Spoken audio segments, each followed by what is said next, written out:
So piston feed tapes are a really interesting circuit to use. So here's one that I've left running forever, causing a bunch of lag and noise and bleeding to my ears.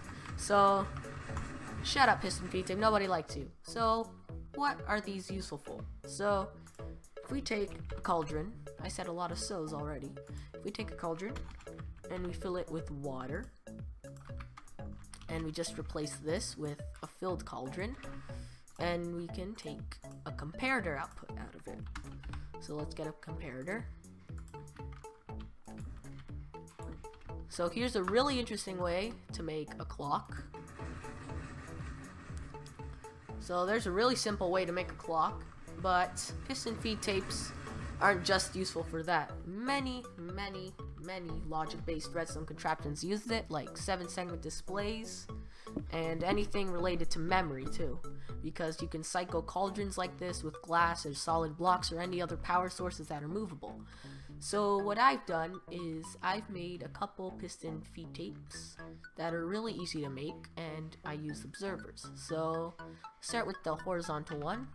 So down here we got a 2-high horizontal one to show that it's also expandable. So if we flick this lever, the blocks go to the right, and if we flick this lever, blocks go to the left. So over here is what you want your layout to look like if you want to build this feed tape. You want all your pistons facing inwards towards the corners, and this is what you roughly want your input to look like, to some observers going into blocks into pistons with some lamps over here. So when you activate the lamp, the observer detects it and powers the piston. So what we're gonna do is we're gonna start with one of these pistons. I'm gonna start with the left one because I don't know, I want to.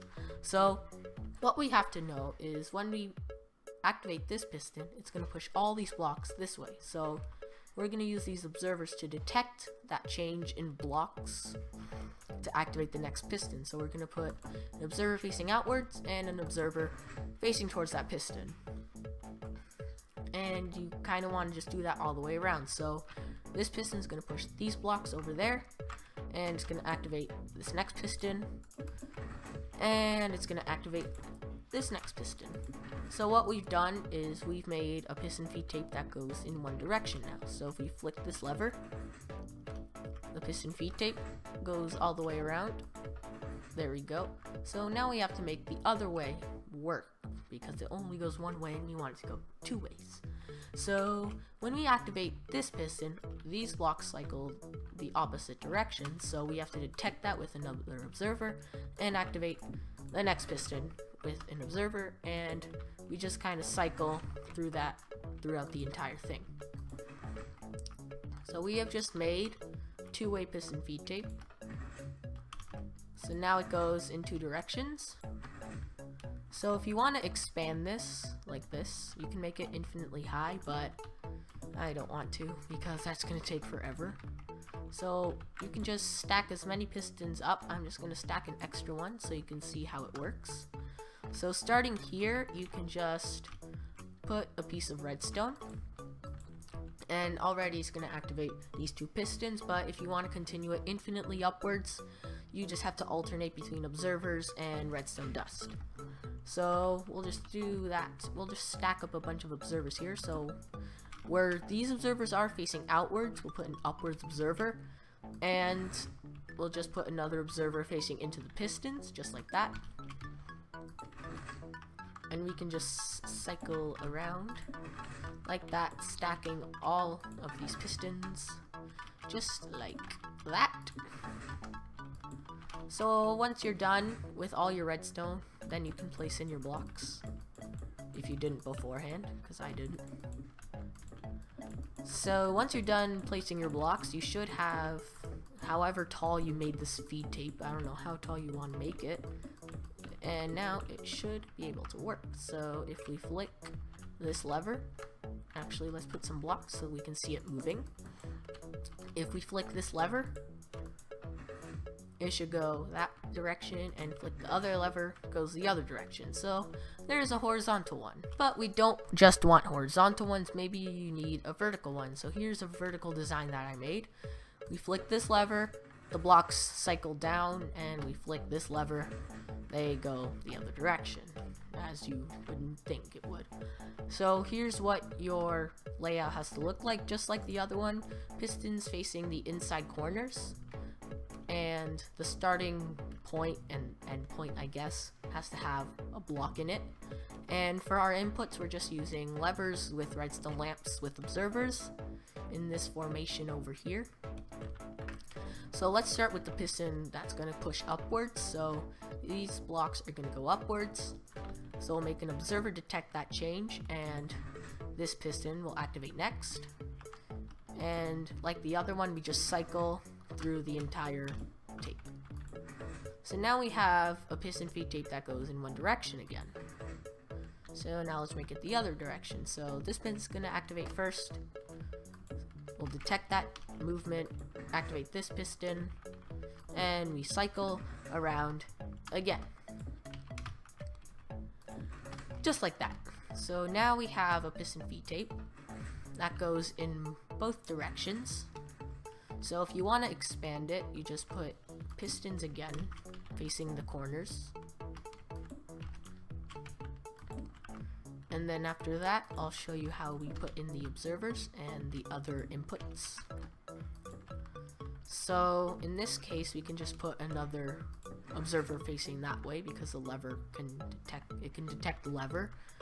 And you can just do the same here. But if you want to do it infinitely expandable, you can just put a bunch of repeaters going into that, or you can do an observer chain like this. You could do that. So if you want to expand it, that's an option you can do. So we'll just make this one face downwards, so it makes it easier to make an input for. And we'll make this one face this way. There we go. So now we have our two inputs now expanded. So we can put our lamps back and our lamp over here. So now how do we expand the other pistons? Well, just like that one. So we just put an observer and expand it just like that. It's pretty easy. You just make an observer chain going to all the pistons. So up like that, out and into the next piston, and out and into the next piston. So if we place our second layer of blocks and we wrap it around like this,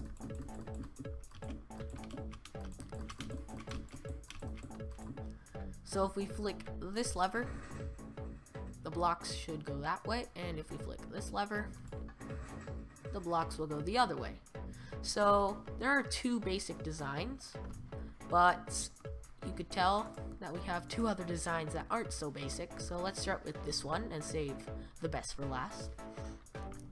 So I'm not doing a tutorial on this, but it's really easy. It's just like that one, and that one, it uses the same concept with the observers detecting the blocks and activating the next piston, except I made it three-dimensional. So if we flick this lever, the block goes to the left, and if we flick this lever, the block goes to the right.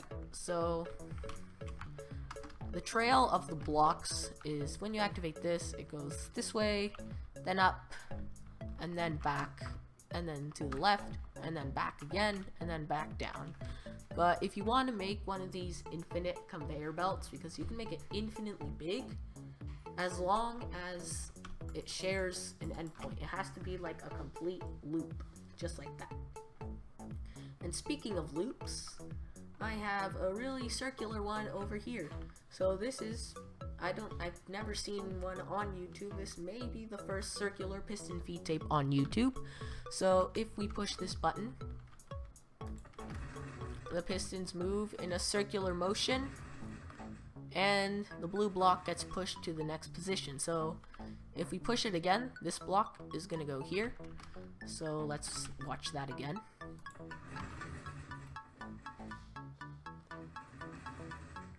So we just saw the block move.